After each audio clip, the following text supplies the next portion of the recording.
Salam F1 merakyat. Kembali lagi di Indonesian F1 Podcast. Kali ini bukan sama Lazu, melainkan sama gua Sandi. Entah Lazu kemana, jadi gua gantiin dulu deh. Oke, kita akan membahas tentang preview GP Italia. Oke, untuk GP Italia ini terletak di sirkuit Monza. Sirkuit Monza sendiri dibangun pada tahun 1922 dengan 11 turn, panjang 5,8 km, dan dalam satu balapan ada 53 lap. Layout F1 yang sekarang dipakai ini dulunya masih digabung sama oval, jadi tracknya lebih panjang. Dan sirkuit Monza ini dikenal sebagai home of Ferrari karena memang ini home race Ferrari. Oke, dengan karakteristik sirkuitnya yang hampir mirip Spa, yaitu high speed circuit, jadi sangat membutuhkan power unit yang luar biasa ataupun complete package.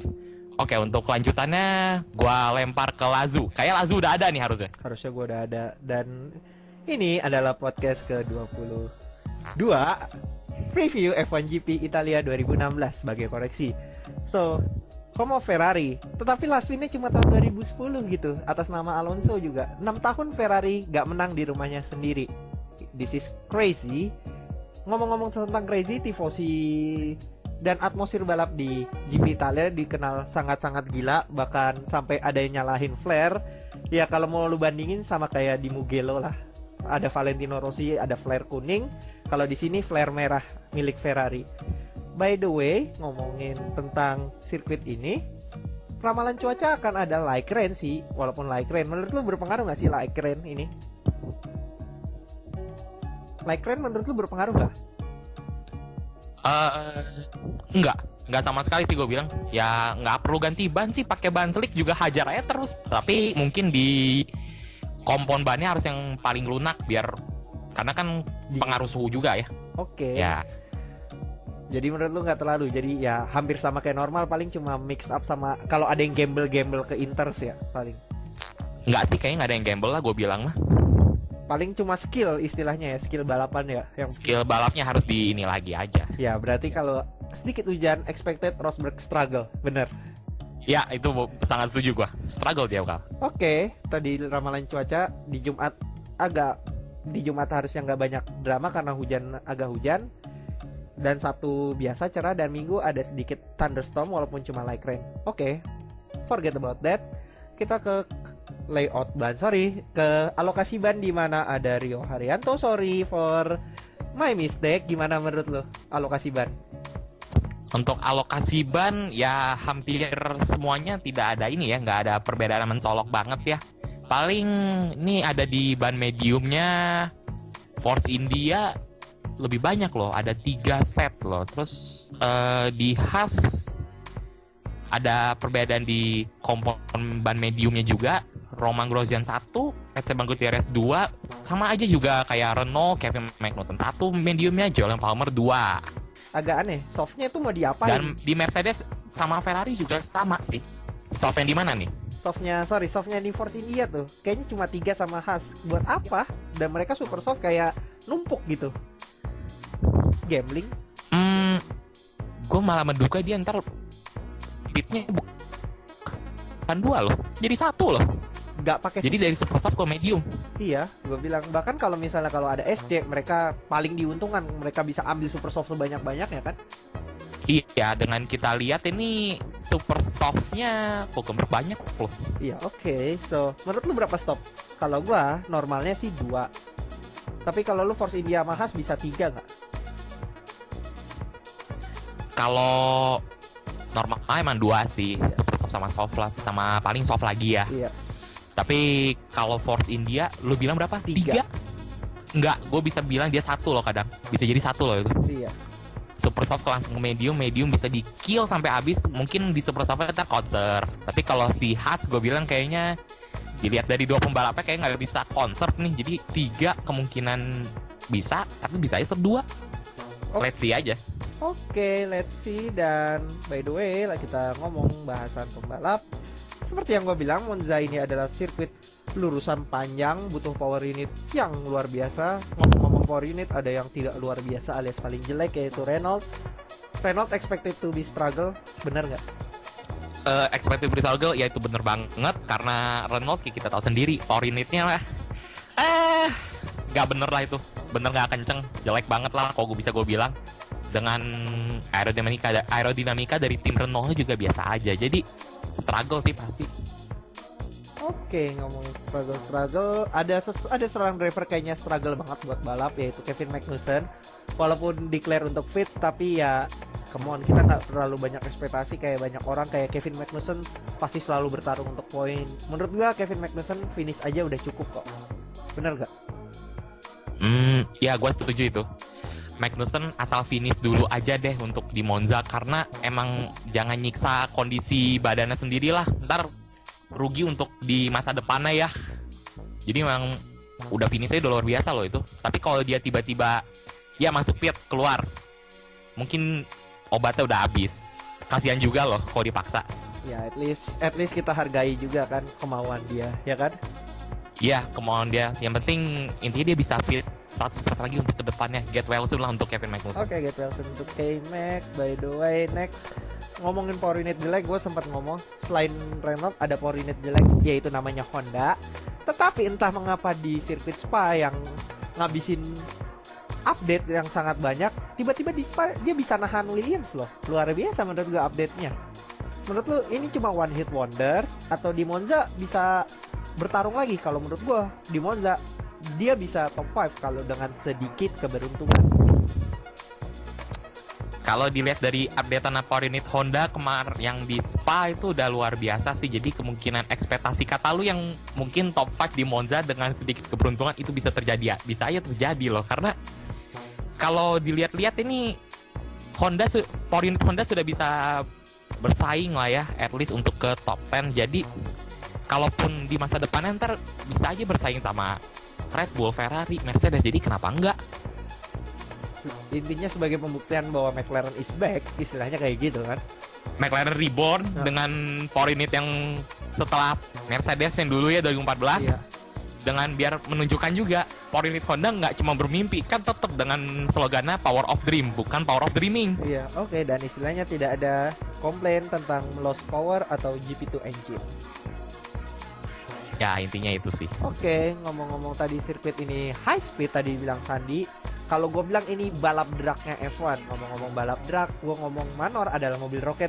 Kalau bisa dibilang, kalau misalnya F1 adalah balapan drag, Manor pasti jago bahkan di depan. Nah di Monza bisa nggak tembus top 10 finishnya? Gue masih meragukan sih untuk Manor tembus top 10 lagi, karena tembus top 10-nya butuh keberuntungan lagi. Kayak waktu yang kemarin kan GP Austria keberuntungan juga. Iya ada. Jadi ya kalaupun di Monza bisa sih, tapi kecil peluangnya. Tetap keberuntungan bermain di sini. Dan siapa yang dapat poin untuk Manor ya gue bilang Pascal Wehrlein lagi sih. Ya lu kayak gitu kayak lu mengambisi. Ya come on, ini mobil roket loh. Speed trap paling kencang. Ya come on. Speed trap kenceng yang bisa bawa cuma Rio loh. Iya kan, ayolah. Masa top 10 agak susah. Bahkan gue bisa bilang bahkan tanpa SC pun normal race aja mereka bisa bersaing. Setidak-tidaknya mereka finish 12 atau 13 loh. Oke. Kalau itu finish 13-12 gue masih mikir itu masih bisa. Cuman tetap Manor ada struggle di beberapa turn lah. Oke, mungkin di beberapa tikungan mereka akan struggle ya di sektor 2. Contohnya di tikungan 4, 5, 6, 7 itu kan bisa dibilang pelan ya. Mungkin dia struggle. Ya pelan.